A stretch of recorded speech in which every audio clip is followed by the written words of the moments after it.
이 마리아가 은혜를 입었다. 그리고 성령으로 잉태되어서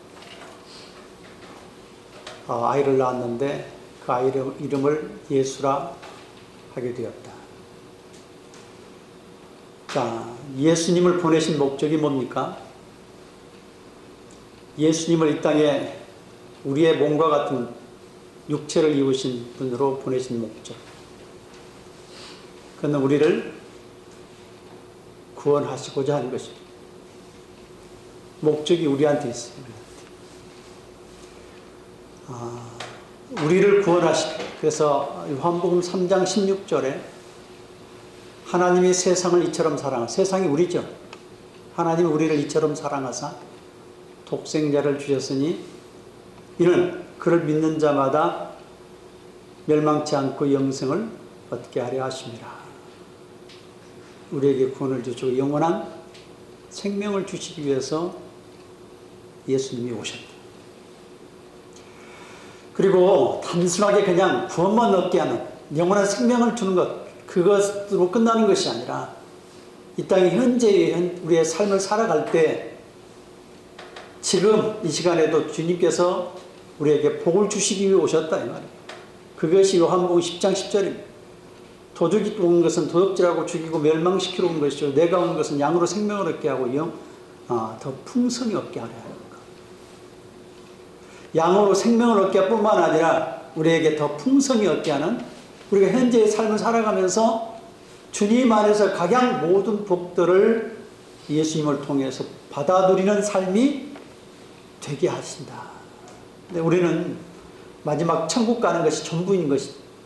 근데 그것만이 아니라는 게, 이 땅의 삶을 살아가면서 주님 안에서 각양 모든 복들을 받아 누리는 삶이, 그게 진짜 축복이다. 이게 또 하나의 구원이에요. 우리가 천국 가는 구원과 더불어서 이 땅에서의 우리가 복을 받아 누리는 구원, 이런 복을 주시기 위해서 오셨다. 우리는 좀 더 오늘 이 본문의 말씀을 통해서 예수님이 우리에게 오신 목적이 무엇인가, 또 우리의 어떤 부분에 어떻게 복을 주시기 위해서 오셨는가, 오늘 본문의 말씀을 통해서 좀 더 구체적으로 살펴보고 은혜를 받기를 원합니다. 우선 첫째로, 우리를 구원하러 오신 분이라고 그랬어요. 30절에 31절에 보면 천사가 이르되 마리아여 무서워하지 말라, 내가 하나님께 은혜를 입었느니라. 보라 내가 잉태하여 아들을 낳으리니 그 이름을 예수라 하라. 자, 예수라 하라. 예수란 말은요, 여호수아와 같은 말이에요. 그 여호수아를 예수라, 여호수아 또는 예수 또는 저수아, 예수, 지저스. 여호수아예요. 예수가 여호수아예요. 그 뜻이 뭐냐면 여호와는 구원이시다. 그러니까 구원자예요. 구원자. 예수님은 우리의 구원자라잖아요. 구원자로 오셨어요. 네, 뭐에서 구원을 하기 오셨느냐? 오늘 똑같은 병행 구절에 마태복음 1장 21절에 보면 거기에 죄에서 구원하실 자로 오셨다. 우리를 죄에서. 자, 우리의 죄란 뭘까요? 하나님 말씀을 어긴 죄, 불순종의 죄잖아요. 그래서 그것으로 말미암아 하나님의 영광에 이르지 못하고 모든 사람들이 사망에 이르게 되었어요. 모든 인류가, 아담과 하와의 후손들. 자, 그래서 하나님이 사실은 우리 인간을 지어놓고 우리 인간이 어떤 존재인지를 보게 하는, 그게 뭐냐? 선악과예요. 선악과. 선악과란 말은 본래 의미가, 정확한 표현은 선악을 알게 하는 지식의 나무입니다. 선악과는 선악을 알게 하는 지식의 나무가 정확한 표현이에요. 자, 이 선악과를 통해서, 선악을 알게 하는 지식의 나무를 통해서 하나님이 명령을 하셨잖아요. 자, 이걸 왜 주셨을까요? 또 그 의미는 뭘까요? 왜 선악을 알게 하는 지식의 나무일까요? 왜 주셨어요? 너는 피조물이라는 거예요. 피조물. 이걸 볼 때마다 선악을 알게 하는 지식의 나무를 볼 때마다 선악과를 볼 때마다 우리 인간은 뭘 느껴야 돼요? 나는 피조물이에요. 네가 창조자가 아니라는 걸 알아야 돼요. 우리가 뛰어난 존재로 만들어놨기 때문에 우리가 자칫 잘못하면 내가 창조준 것을 착각을 하고 살아갈 수가 있어요. 그러니까 우리는 선악과를 볼 때마다 뭐 해야 되는 거예요? 피조물이라는 거. 그럼 피조물은 뭐 해야 되는 거예요? 주님께서 명령을 주셨잖아요. 그 명령을 지키는 순종해야 되는 존재. 그래서 being과 doing이라고 하는 우리는 존재론에 있어서 어떤 존재냐? 피조물이라는 것이고 doing은 뭘 해야 되는 존재냐? 순종해야 되는 거예요. 말씀에 순종해야 되는 존재. 그래서 선악과 앞에서 우리가 나갈 때 거기서 볼 때마다 아담과 하와는 뭐 했어야 되느냐? 나는 피조물이고 말씀에 순종해야 하는 존재라고 하는 것을 볼 때마다 느꼈어야 돼. 근데 이 나무가 어떤 나무라고 했어요? 선악을 알게 하는 지식의 나무. 그러니까 사람이요, 이 선악을 알게 하는 지식의 나무라는 그 의미가 사실 인간이 선과 악을 판단하는 그런 존재로 서고자 하는 그 마음의 내면을 알고 있는 거예요. 최고의 존재로 만들어놨기 때문에. 그래서 이사야 14장의 내용을 보게 되면 14장 13절에 이하를 보면 하나님을 도전할 때 뭐라고 도전을 해요? 지극히 높은 자와 함께, 그리고 배후에서 우리를 그 조종하는 존재가 가장 높은 곳에 올라가서 좌정에서 지극히 높은 자와 함께 비교보겠다는 거예요. 맞짱을 한번 떠보겠다는 거예요. 하나님을 대적하겠다는 겁니다. 우리 인간의 교만이 그것을 에스겔서 28장에서는 그렇게 표현해요. 두로 왕을 에덴에 있었던 그 대적하는 존재로 표현하는데, 한마디로 표현하면 두로 왕은 교만한 존재. 교만이 뭐예요? 내가 세상의 주인이 되는 거, 하나님 없이 내가 세상의 주인이 되고 내가 하나님이 되고자 하는 거예요.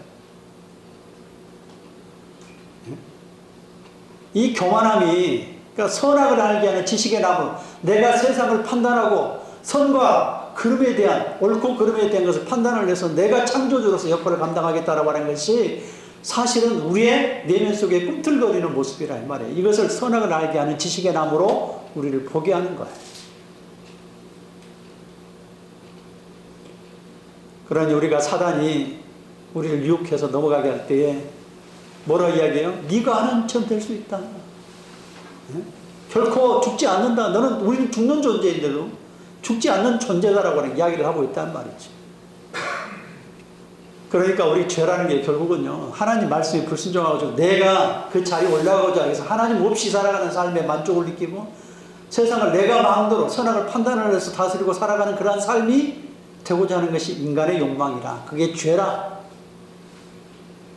하나님 앞에 가서 말씀에 순종하면 되는 것인데 그 순종이 어렵다는 말. 그게 죄라는 말이에요. 죄. 왜 그 죄로 인해서 인류가 로마서 3장 23절에 이야기한 것처럼 하나님의 영광에 이르지 못해. 로마서 6장 23절에 죄의 싹은 사망이라. 인류가 사망 가운데 죽음으로 향해 달려가고 있다. 비참한 인생의 삶. 죄가 들어옴으로 말미암아 죽음뿐만 아니라 삶 자체가 질병과 고통 속에, 슬픔과 아픔 속에, 비참한 삶 속에 살아가는. 여러분, 늪에 빠지면 자기가 스스로 헤어나올 수가 없어요. 여러분, 밀림에 사람이 이렇게 빠져서 그 늪에 빠지면 어떻게 됩니까? 움직일수록 그냥 들어가요. 뽀글뽀글해서 계속 그 속으로 들어가요. 움직일수록. 인간이 자기의 노력으로 뭔가 구원을 얻겠다고 막 노력을 하면 그건 결국은요, 그 죽음 속에서 헤어나지 못해요. 밖에서 누군가를 끄집어줘야, 꿰내야죠. 그게 예수님이라 이 말이에요. 우리의 죄를 우리가 해결할 수 없어서 주님이 오셔서 구원의 동아줄을 가지고 이렇게 딱 던짐으로 말미암아 우리를 끄집어내는 거예요. 근데 주님 안에는 뭐가 있느냐? 생명이 속에 있다. 그래서 로마서 6장 23절에 죄의 싹은 사망이요 하나님의 은사는 예수 그리스도 안에 있는 영원한 생명이라, 영생이니라. 하나님의 은사가 뭐냐? 하나님 은사는 기프트예요. 선물. 하나님의 선물이 뭐냐? 예수 그리스도 안에 있는 영원한 생명 구원. 하나님의 선물은요, 죄는 사망을 가져오지만 하나님의 선물, 하나님의 은사하는 선물은 예수 그리스도 안에 있는 영생, 예수님이 가져오신 영생. 그러므로 우리를 늪에서 이렇게 건져내셔서 구원에는 주님이 하시는데 주님 안에 뭐가 있다고요? 생명이 들어와 있다. 주님 안에 생명이. 그래서 우리가 예수님을 나의 구주 나의 하나님으로 고백을 하면 그 생명이 우리 안에 들어오는 거예요. 그것으로 말미암아 죽음의 늪에서 우리가 빠져나올 수 있는 거예요. 생명책이 기록이 되는 거예요. 저기 누가복음 2장 1절에 보면은요, 2장에 그때 가이사 아구스토 때 영을 내려 천하에 호적하라. 로마의 왕이잖아요. 최고의 나라 로마.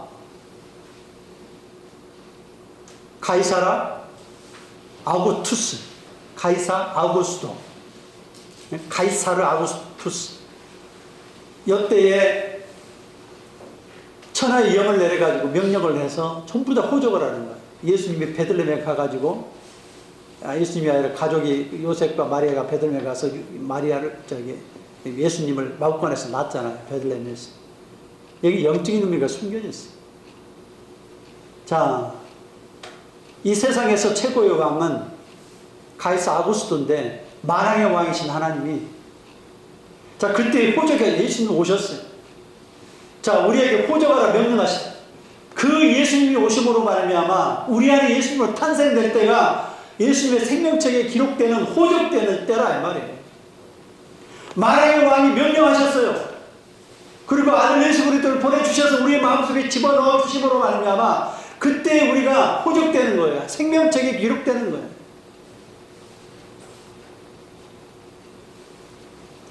예수님을 나의 구주 내 하나님으로 고백하면 그 예수님이 내 속에서 탄생되는 거예요.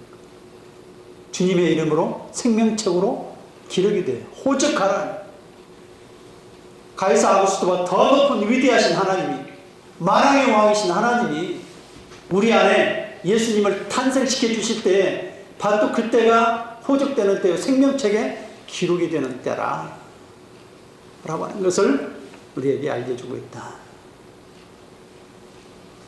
자, 주님은 우리에게 영원한 생명이라고 하는 그 선물을 가지고 오셨어. 우리는 그를 받아들임으로 말미암아 우리가 스스로 구원을 얻을 수 없다는 사실을 깨닫고 그 주님을 받아들여야, 주님을 붙들어야, 예수님 안에 있는 생명을 붙드는 믿음을 통해서 구원을 얻고 복을 받아 누리는 저와 여러분이 될 수 있기를 주의 이름으로 축원합니다. 두 번째로 우리를 이제 다스리러 오셨어요. 구원뿐만 아니라 우리를 직접 다스리기를 다스리러 오신 분. 32절 33절에 보면 그가 큰 자가 되고 지극히 높으시니 아들이라 이끌 것이요 그 주 하나님께서 그 조상 다윗의 왕위를 그에게 주시리니 영원히 야곱의 집을 왕으로 다스릴 것이며 그 나라가 무궁하리라. 예수님은 우리를 다스리러 오신 왕이시에요. 왕. 그래서 오늘 이야기할 때에 뭐라고 이야기를 해요? 다윗의 왕위를 그에게 준대요. 다윗의 왕위. 마태복음 1장에 보면 족보에 이렇게 이야기해요. 아브라함과 다윗의 자손 예수 그리스도의 세계라, 족보라. 네, 전부 다 마태복음 보면은요, 전부 다 뭐로 됐냐면 왕이. 왕의 족보예요, 왕의 족보. 왕의 족보. 예수님이 왕으로 오셨어요. 자, 왕으로 오시는 분은 우리를 다스리기 오신 거예요. 다스리는 거예요. 목적이. 예? 구원을 주시고 그 안에 풍성한 복들을 다 나눠주시는 분이라. 우리를 보호하시고 인도하시고 모든 복들을 나눠주시고 생명을 얻게 하시고.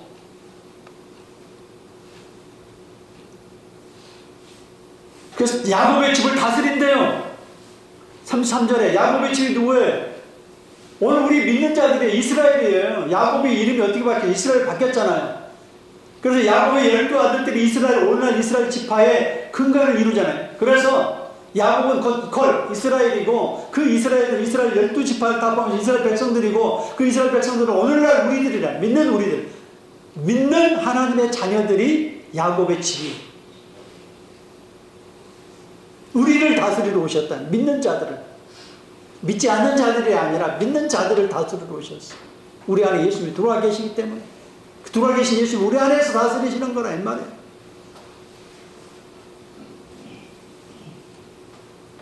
우리가 잘 아는 것처럼 야곱이 이스라엘로 바뀐 사건 창세기 32장에 나오지 않습니까? 삼촌 라반의 집에 가가지고 가족을 크게 이제 거느리고 재산도 축적을 해서 그래도 계속해서 노동력을 요구를 하니까 그냥 하나님 인도하심에 따라 나왔잖아요. 그래서 다시 가나안 약속의 땅으로 돌아오는데 베델에 사니까 약속을 했으니까 언약의 약속을 했으니까 다시 돌아온단 말이에요. 그래서 요단강을 건너기 전에 약복강가가 있는데 그 약복강가에서 에사가 자기를 공격하러 온다. 죽이러 온다는 소식을 듣고 겁이 났어요. 하나님 앞에 밤새 기도했잖아요. 그때 하나님의 사자가 나와서 같이 씨름을 하는데 당신이 야곱이 하는 말이 당신이 나를 복을 주지 아니하면 날이 세례하니 복을 주지 않으면 내가 보내지 않겠나이다 할 때 환도뼈를 쳐서 그 다음에 그가 절개되었고 그때 하나님께서 그의 축복해 주시죠. 그러면서 이름을 바꾸죠. 너의 이름을 야곱이라 하지 아니하고 이스라엘로 하리라. 이스라엘이라 하리라. 그 이스라엘의 뜻이 뭐예요? 두 가지 의미가 있다고 했죠. 하나는 싸워 겨루어 이기다 뜻도 있지만 다스림을 받는 자라 의미도 있어요.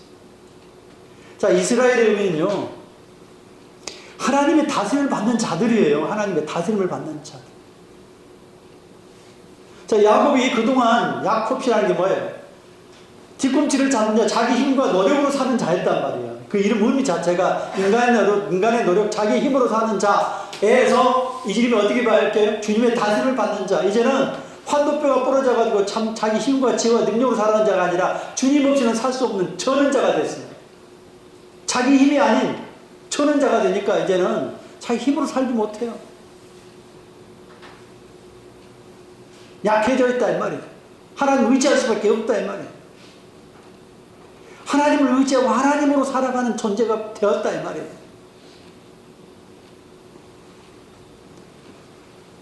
자, 이렇게 이름이 바뀌어서 이스라엘 백성의 이제는 정체성이 뭐예요? 이스라엘 백성 전체가 하나님의 통치와 다스림을 받는 그런 백성이 되었다.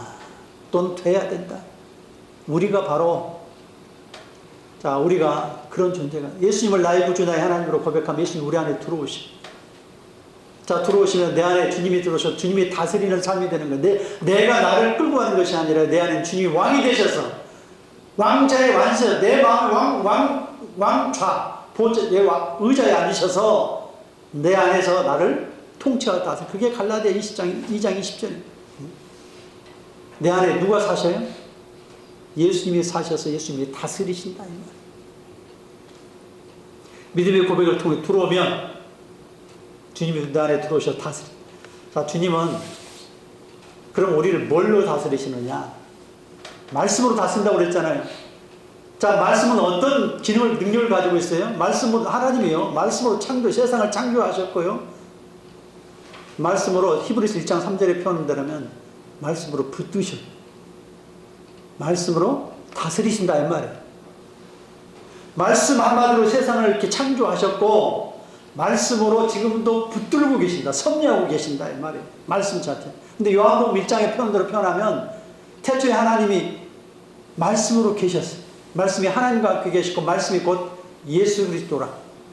그분이 말씀이 육신이 되어서 우리 가운데 오셨어요. 근데 말씀 자체 예수님이 우리 안에 들어오실 때는 뭘로 들어오시느냐? 영이시지만 동시에 말씀이셔요.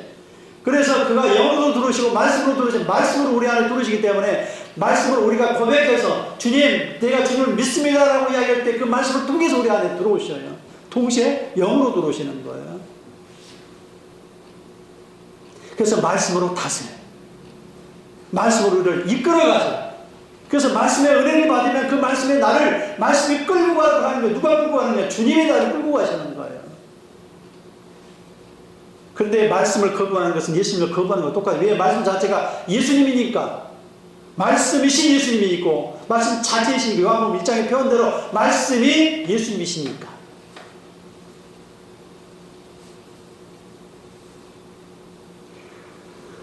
자, 근데 구약에는 말씀이 바깥에 존재했어. 그걸 돌비에 기록했다고 표현하는 거예요. 신약에는 신비에 기록했다고 표현하는 거예요. 표현할 때. 구약에는 돌비로 기록했는데 바깥에 있는 돌비라 이걸 아무리 봐도 머릿속에는 지키고 싶은데 안 지켜지더라 이 말이에요. 십계명에 그 돌비에 하나님이 지켜라 하고 말씀을 주셨는데 이걸 지키려고 하니까 내 마음속에 지키고자 하는 마음은 있으나 안 지켜지더라 이 말이에요. 그래서 그걸 주님이 은혜를 주시기 위해서 어떻게 그 돌비의 말씀을 우리 속에 직접 집어넣으셔. 신비에, 마음의 비에. 그걸 에스겔서 11장 19절 20절에 표현한다면 새 마음 새 영을 주시고 그 속에 우리에게 말씀도 주셨다. 그 다음에 에스겔서 36장 26절 이하를 보면 똑같은 말이 경기되어 있어요. 새 마음 새 영을 주시고 말씀을 주셔서 말씀을 자동으로 지키게 만들어 주셨다. 우리 속에다 심어놓어 주셨다. 예레미야 31장 33절에도 동일한 말씀이 있어요. 예? 우리에게 새 마음을 주셨는데 새 영, 새 마음을 주셨는데 그 새 영이 우리의 말씀을 지키게 하십니다. 요한복음 6장 63절에 이야기하는 것 같은 하나님의 말씀은 너희에게 이르는 말은 영이요 생명이에요. 말씀 자체가 이퀄 영, 이퀄 생명이.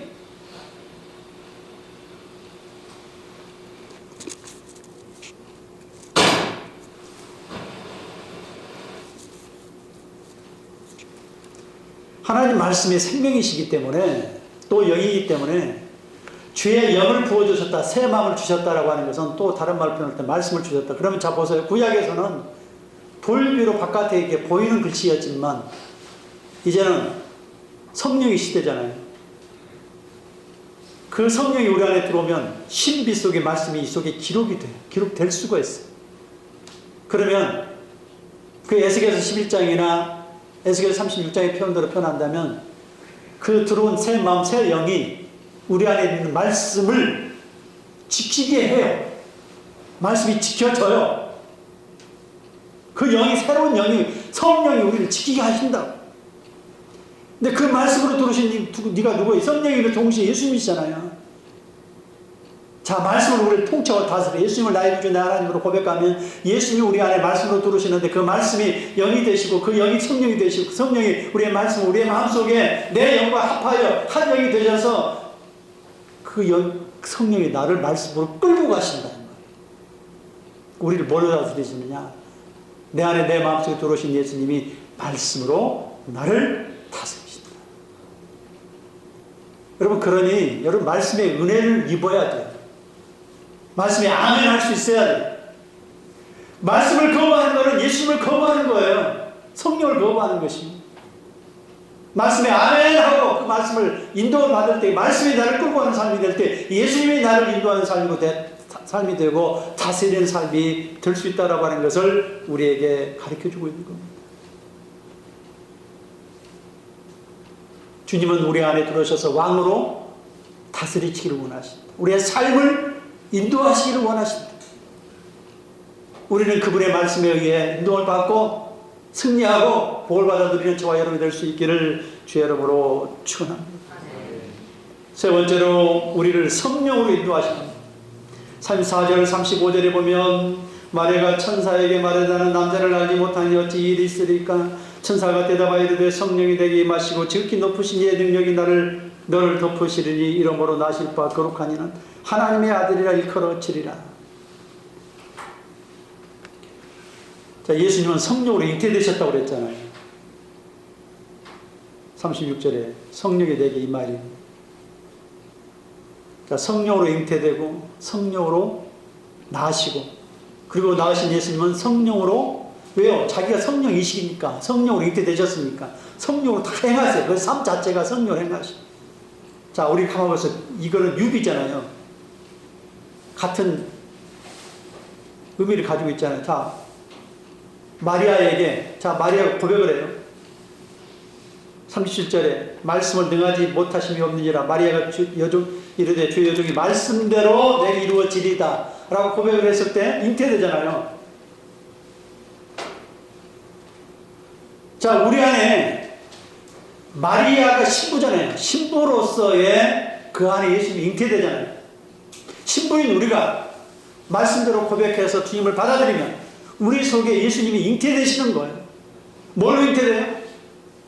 성령으로. 우리도 영적으로 보면 성령으로 우리 안에 예수님이 들어오셔서 잉태돼서 출생하시고 우리가 이제 그 안에 출생한 우리는 예수님으로 살아가잖아요. 성령으로 살아가는 삶이 되는 거.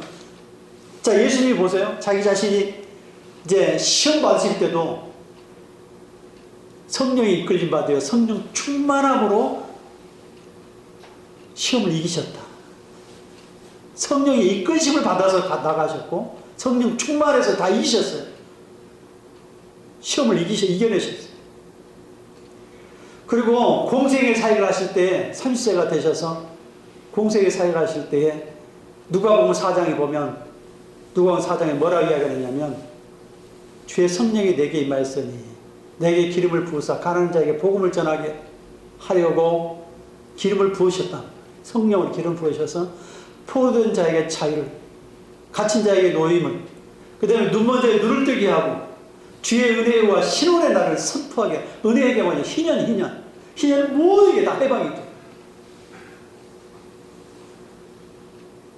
이걸 선포하는, 이게 이사야 61장 1절 이하의 말씀에 그 말씀을 그대로 인용해서 예수님이 회당에 가가지고 그 말씀이 이게 성취되고 이루어졌느니라.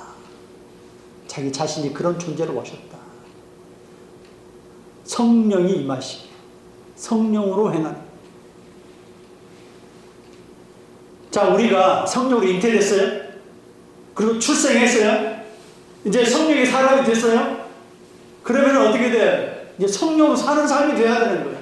그 모델을 우리한테 보여주신 거예요. 그것을 그렇게 인도하시는 삶이 돼야 된다라고 하는 것을 우리에게 가르쳐 주는 거예요. 우리가 그래서 성령 잉태되어서 우리의 칠성했으면 성령의 사람이 되었으면 우리는 이제 내가 주님의 성령의 인도하심을 받는 삶이 돼야 된다라고 하는 것을 우리에게 가르쳐 주는 거예요. 성령으로 살아가는 삶.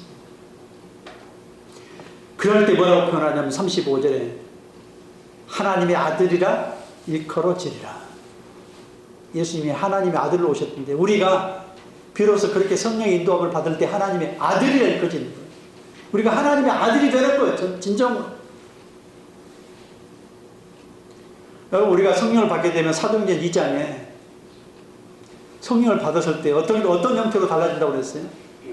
너의 자녀들은 내언을 하게 되고 하나님의 말씀을 말하게 되고 너희의 젊은이들은 환상을 보게 되고 환상은 또 다른 세상을 보게 되고 그 다음에 너희의 늙은이들은 꿈을 꾸리라. 소망을 갖게. 천국에 대한 소망을 갖게. 꿈을 꾸게 되는. 그러니까 보는 눈이 달라지죠. 왜? 성령으로 인도를 받으니까 이제 보는 눈이 달라져요. 하나님의 말씀을 말하기 시작하고 그 말씀이 자기 힘이 되니까. 예? 말씀 자체가 자기 능력이 되고 말씀으로 살아가는 삶이 될 뿐만 아니라 또 다른 세계가 있다는 것을 보는 거예요. 물질의 세계만 끝나는 것이 아니라 영적 세계가 보이는 거예요. 그 영적 세계 속에 살아가는 삶이 되고 그 다음에 소망을 갖게 되는 거죠. 현재 모든 세상이 끝이 나면 끝나는 세상이 아니라 또 다른 세계가 상급이 우리가 그 안에서 주님 앞에 갔을 때 우리의 소망이 있다는 사실을 깨닫게 되잖아요. 이러한 삶이 성령이 충만하게 되면 삶의 방향성과 그 질이 달라져요. 수준이, 살아가는 삶의 수준이 달라가는. 이 예수님의 제자 필립이 사도행전 8장 이하를 보면 이 에디오피아 내시가 예루살렘에 왔다가 하나님 말씀을 듣고 이사야에서 말씀을 이해하지 못해 고난의 예수님을 알지. 그래서 가서 풀어주는데 가사까지 성령으로 인도를 받아. 성령으로. 자기 머리 가지고 간 게 아니라 성령의 인도를 받아서. 그리고 성령 인도를 받아 다시 돌아와요. 하나의 한 부분의 모습을 보여주는 거죠. 우리가 이렇게 살아야 된다는 가르쳐주는 베드로나 바울이나 그 삶 자체를 전부 다 보면은 전부 다 성령의 인도를 받아요. 철저히 성령의 인도. 예수님이 왜 오셨냐? 뭐하러 오셨어요? 구원하러 오셨어요. 단지 구만 하러 오셨느냐? 우리를 다스리면서 복을 주시기 위해서 다스리는 분이세요. 우리의 인도를 받아 우리는 그분 안에 살아가는 삶이 될 때 복을 받아 누리는 다스림을 받는 삶 속에 최고의 복을 받아 누릴 수 있게 돼요. 그리고 성령의 인도를 통해서 하늘의 모든 복을 받아 누리는 또는 보게 되는 살아가게 되는 그런 복을 받아 누리는 저와 여러분이 될 수 있기를 주의 이름으로 축원합니다.